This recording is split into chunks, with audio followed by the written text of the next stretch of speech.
ہم کس کی امت ہیں؟ ہم محمد مصطفیٰ صلی اللہ علیہ وسلم کی امت ہیں۔ اب ربیع الاول کا مہینہ آئے گا، جلسے جلوس جشن تو مناتے ہیں کہ ہمارے پاس دنیا میں کائنات کہہ رہا ہوں، ساری کائنات میں یونیورس، مارس ہے، جوپیٹر ہے، یہ ہے وہ ہے، بہت ساری چیزیں، سب کچھ ہے۔ پھر اس میں ارتھ بھی ہے۔ یہ ارتھ میں حسن ہے، مرد ہے ہینڈسم، اس ارتھ میں خوبصورت چٹانیں ہیں، اس ارتھ میں پھول ہے، اس ارتھ میں پھل ہے، اس ارتھ میں بٹرفلائیز ہیں، اینیملز ہیں، بہت کچھ ہے۔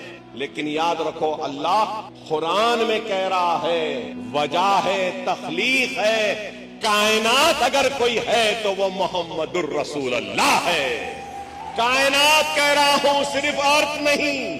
اگر رسول اللہ صلی اللہ علیہ وسلم کی محبت نہ ہوگی تو اللہ یہ کائنات کو نہیں بناتا۔ ہم ان کی امت ہیں، ہم ان کی امت ہیں۔ سمجھو، قرآن اگر پہاڑوں پہ نازل ہوتا تو ریزہ ریزہ ہو جاتا، لیکن قرآن کو اللہ نے رسول اللہ صلی اللہ علیہ وسلم جن کے ہم امتی ہیں ان پر نازل کیا۔ ارے اندازہ لگاؤ، موسیٰ علیہ السلام نے اللہ سے گفتگو کرنے کی ضد کی تو اللہ نے حکم دیا، موسیٰ 40 دن کا روزہ رکھو۔ موسیٰ 40 دن کا روزہ رکھے، اس کے بعد کوہ طور کے پہاڑ پہ اللہ سے گفتگو کا موقع ملا۔ اور آپ کو کیا معلوم، موسیٰ اور اللہ میں جب گفتگو ہوئی نا کوہ طور پر، تو اللہ اور موسیٰ کے درمیان میں 70,000 پردے تھے۔ کتنے؟ 70,000۔ صحیح۔ اور ایک امت محمدی کا روزے دار آپ اور میں، ہم مسلمان جب روزہ کھولتے ہیں تو اس روزے دار اور اللہ کے درمیان میں ایک بھی پردہ نہیں ہوتا۔ کیا صحیح ہے یا غلط؟ موسیٰ نے اللہ سے سوال کیا کہ اے اللہ، جو شرف اور جو مقام تو نے مجھ سے گفتگو کر کر مجھ کو عطا کیا، کیا تو اپنے کسی دوسرے بندے کو اس عزت سے، اس مقام سے سرفراز فرمائے گا؟